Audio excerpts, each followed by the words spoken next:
এর ময়দান কেমন কঠিন ময়দান হবে জাননি। যে ময়দানের ভিতর ছেলে মায়ের পরিচয় দিবে না,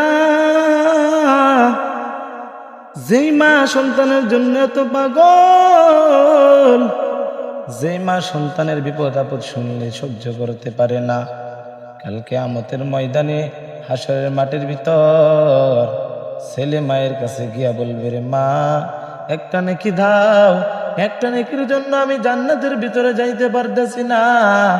তখন মা সন্তানকে ডাক দেয়া বলবে, দুনিয়ার জমিনের ভিতরে আমার বিবাহ শাদী হয় নাই, আমার সন্তান কোথা থেকে আসবে? এমন বাক্য দাঁড় করাইবে।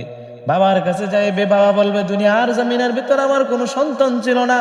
সবাই নিজে নিজে নিজের চিন্তা করতে থাকবে আর বলবে, ইয়া নাফসি, আমার কি উপায় হবে, আমার কি উপায় হবে? আল্লাহ রাব্বুল আলামিন দুনিয়ার মানুষকে জানাইয়া দেন, ওরে মানুষ, দুনিয়ার ওই দিনকে তুমি স্মরণ করো।